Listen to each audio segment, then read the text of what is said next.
There is a new measure of just how much inflation is soaring, and the numbers are staggering. The Consumer Price Index jumped 8.5% in March from 12 months earlier. That is the biggest year-over-year growth in 40 years. You have to go back to 1981 to see a similar jump in the costs of food, gasoline, and housing. As the AP frames it, the economic squeeze is effectively wiping out the pay raises that many people have received, and that's probably just the beginning. Joining us now, NBC News senior business analyst and host of the 11th Hour, so we thank you for coming in so early, Stephanie Ruhle. Steph, break it down for us. It ain't good. When you look at these numbers year over year, you said it. We have not been in this place in 40 years. And the biggest increases, it's gas, it's rent, it's food, all the things you need to buy every day. So the people who are already the most economically vulnerable are going to be hit the hardest. And you mentioned it. We've talked a lot about the good news about wages being up so much over the last year. When you account for inflation, hourly wages are actually down almost 3%. So that we talk a lot about all the savings Americans have built up over the last 2 years, over $2 trillion. That's mostly middle income Americans, wealthier Americans. For those at the bottom of the economic scale, huge blow. Yeah, and Steph, I'm just looking through some of these numbers. Almost 9% inflation on food.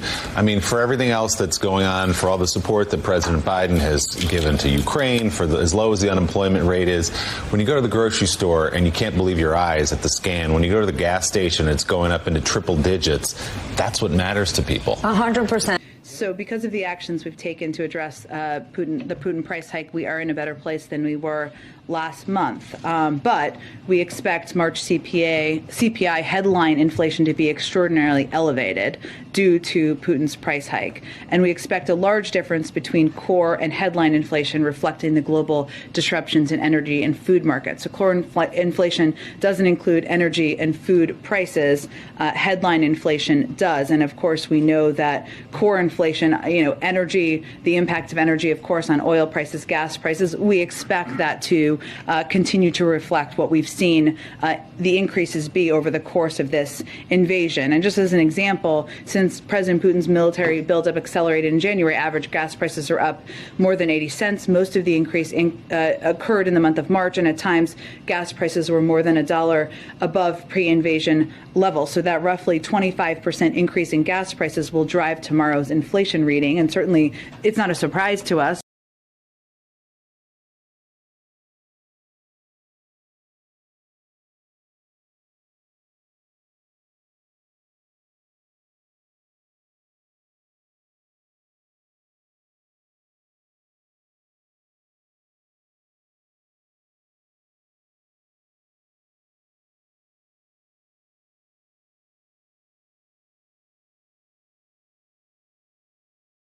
Patriots, bond markets got wrecked last week, and it means a lot for your life. Let's get to the details in a Chalk Talk brought to you by Getter. Now, why did bond prices get smashed? Because of inflation, which of course by every metric under Biden is at 40-year highs. As bond prices go down, interest rates go up. Just how badly? Let's look at 10-year Treasury yield, which is the benchmark rate for all other interest rates in our economy. When Biden prevailed in November of 2020, that rate was 0.8%. We had an economy aggressively reopening with extremely low inflation, low interest rates. But since then, it has more than tripled, reaching 3-year highs at 2.7%. What that means is not just that mortgage rates are going up for home buyers, but of course, in a related move, apartment rents are surging as well. According to a new survey out from apartmentlist.com, year over year, last March to this March, rental prices for apartments up 17% in a single year. Now, for comparison purposes, if we look at the pre-pandemic economy, red hot growth in 2018, 2019 overall in the economy, apartment rents were only going up 2.5% in each of those years. Now 17%. Everything that matters in your life is getting massively more expensive because of Joe Biden. Too high, too fast. Rising rent prices are now so out of reach for a lot of folks, it's forcing more Tampa Bay families out of their homes. More people are winding up living in hotels or even worse, on the streets. Tonight, ABC Action News reporter J.J. Burton with the local nonprofit that is now seeing things they've never seen before. It feels like really a tsunami of need. Christine Long is the Chief Programs Officer for Metropolitan Ministries. It is just really tragic. She's been doing this work for 28 years. I've never seen anything like it. She says in less than a year, 5,000 families have reached out looking for help and a place to live. Even more startling, 2,000 of those 5,000 families started reaching out about 4 months ago. Breaking the numbers down even further, and that's about 500 families a month. And so many families just can't do it, and they are finding themselves in hotels, on the streets, looking for shelter. There are many factors adding to this growing issue. However, the main cause, soaring rent prices. The regional struggle over the eastern border of Ukraine has 0.0% relevance upon housing markets in the United States. And interest rates are exploding higher here, Stephen. As I've said before on your show, I know a lot of the audience understandably probably think stocks are a lot more fun and a lot more interesting, and they are, quite frankly. But you know what? Bond markets are what matter a lot more to the lives of most regular Americans. Unless you're very, very wealthy and you own a tremendous amount of equities, it's bond markets that largely determine the prosperity of your life. Well, what's happened to bond markets under Biden? In the first quarter of this year, January through March, it was the worst quarter for bond prices in 50 years, meaning as bond prices get tanked, and they got tanked even more last week and again today, as bond prices get tanked, interest rates go up. So let me be specific. What does this mean to your life? 1 year ago, a 30-year mortgage, if you're a home buyer, if you're lucky enough to have the down payment and can afford these elevated home prices, a year ago, 3.25%. As of today, 5.25%. Now let's translate that into dollar terms, because I think that's also important, Steve. Sometimes when we only talk about percentages, I think we can lose people. So let's put that in dollar terms. That means for a median priced home in the United States, which is just over $400,000 nationwide, if you were to put down 20% and take out a 30-year loan, you are paying today $370 extra every single month versus a year ago. $370 extra because of Joe Biden and his inflationary policies versus a year ago. That is real money, tangible money, pouring out of the pockets, out of the bank accounts of regular citizens, of deplorables and other hardworking people because of what Joe Biden and Chuck and Nancy on Capitol Hill, with help from Mitch and a lot of Republicans, have done. Let's also look at another consequence, because I do like to look, even though I mentioned that bond markets are more important, we can look at the stock market, and we're showing a chart here on stocks. We can also look at the stock market for some clues into where the economy is headed and where the trends portend right now. And if we look at housing, and that chart right there is of the XHB, that is an ETF, an exchange traded fund that groups together dozens of housing names as one. So home builders as well as big box retailers that supply the housing industry. Most of these names the audience would know that make up the HXB, which then trades as one stock. That ETF began the year in the upper 80s. It got all the way down into late last week into the lower 60s. It closed today down 28% on the year. This is a sign of sickness. This is telling us that home prices have catapulted higher, but that the industry is not healthy because affordability has plummeted for regular Americans because of Joe Biden's inflation. So when Peppermint Patty steps up to that platform at the White House briefing room and lies through her teeth and tells the American people that this is Putin's price hike, it is not remotely. Again, he has zero impact upon the U.S. housing market. And even the markets, by the way, where he does admittedly have some impact, things like crude oil, there was already a Biden explosion way before things ever got hot in Ukraine. And let me put numbers on that. When Biden illegitimately prevailed in November of 2020, crude oil, this contract was in the lower 40s. It had already doubled, already gotten into the 80s by Thanksgiving of last year. Natural gas had already doubled well before the invasion of Ukraine by Russia. So has the Russian invasion and our unnecessary involvement, has it exacerbated an already existing crisis? Yes, it has. But the crisis predated anything going on in Ukraine. This is Biden's inflation. It is robbing the prosperity of the American people. No amount of spin takes away the reality of what Americans know every single day when they write that rent check, when they go to the gas station, when they go to the grocery store. They know this reality that they are living right now. We have 12 months straight of crashing real wages. Real wages meaning take your pay and then adjust it for inflation. That's your actual prosperity.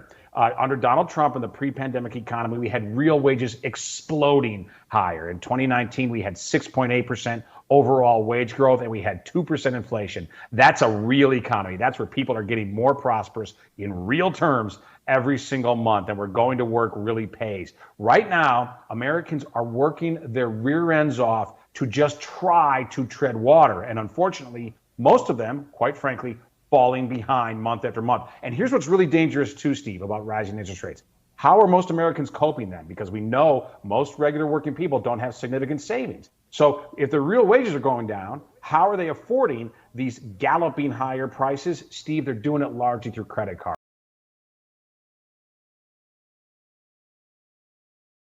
Now, let me be specific. How did he do this? He declared war on American energy. He began an absolutely exorbitant borrowing and spending spree, again, with the help of Chuck and Nancy and Mitch and a lot of Republicans. And also, don't forget about this, the workplace mandates were critical because it kept a supply chain choked, unfortunately, because in key businesses like the ports and truck driving and logistics, a lot of folks simply would not go to work because of his onerous and unscientific vaccine mandates. So you had almost a perfect storm of those three factors that created massive inflation in the United States. And by the way, too, another excuse they try to use, the White House and his amen corner in the corporate media, they try to say this is a global phenomenon. Now, listen, there is inflation percolating globally. That is true. But the United States has experienced it far, far worse than other countries. We have about 3 times the inflation rate, for example, of Switzerland. We have about twice the rate of France, country very much in the news right now because of the election. So among advanced economies, the U.S. is by far the outlier. This is the wrong kind of American exceptionalism.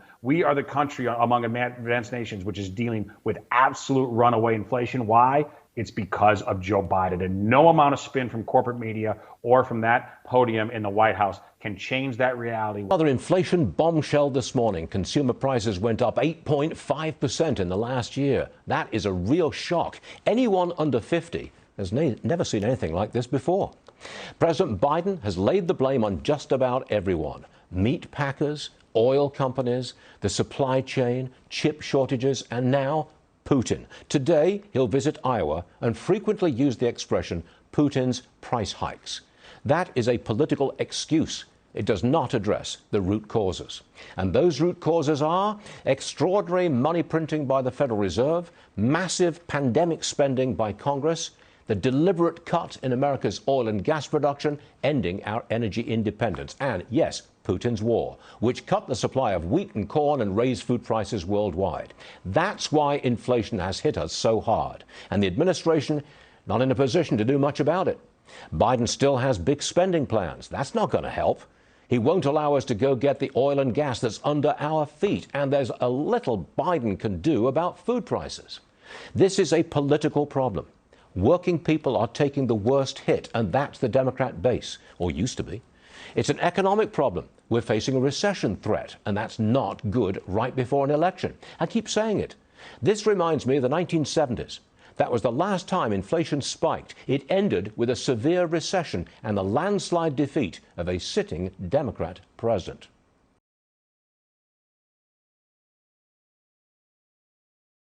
The ruling class establishment is so disconnected from regular Americans. I'm not sure they even understand the very real angst and anxiety that regular Americans are experiencing right now because of this runaway inflation. Because let's face it, it doesn't matter that much to the very wealthy coastal elites, but it matters enormously to a working class family or somebody on fixed income. And by the way, I think they're not offering alternatives and solutions, but we have to, so what are the fixes? One, we could achieve right now. We don't have to wait for the election. Grow a spine to the Republican senators. You have the biggest minority mathematically possible at 50. You can stop this spending. Now, I don't think that's going to happen, but that would be step one. Step two, then, after winning these elections, and it needs to be part of the agenda to win the elections this fall, is to absolutely step back from the exorbitant borrowing and spending, and then go even further than that, Stephen. I think this could be the biggest macro factor of all to reining inflation back in and to getting real wages galloping higher again, and that is get control of our border. And I don't just mean the illegal part, as important as that is, of course, absolutely stopping the flow of illegals in this country. But I also believe that it is time for a moratorium on even legal immigration. even legal immigration, work visas, all of it. It is time for America to heal itself economically and to allow real wages to rise, to constrict the labor force in the United States. That would do enormous good, and I believe it should be on the agenda of every candidate who wants support of America First into November. This is what the 2020s version of the Andrew Jackson deplorables need in America right now. And these are the real world solutions. I mean, look, we've put ourselves into an incredible jam, but there are ways out. As dark and dismal as things are, and they are very dour right now, Stephen, again, I think they're likely to get worse in the near term. There are answers. There are solutions. We know what worked because, in large part, we know what was working so wonderfully before the CCP virus ravaged the global economy, before the Chinese Communist Party decided to hit America with an epidemiological dirty bomb. What was happening in 2018 and especially in 2019 was magnificent for this country, especially for working class people. So we know that the economic nationalist agenda works. We know if we combine that economic agenda with cultural conservatism, that we have a political formula that also works. We just have to embrace it.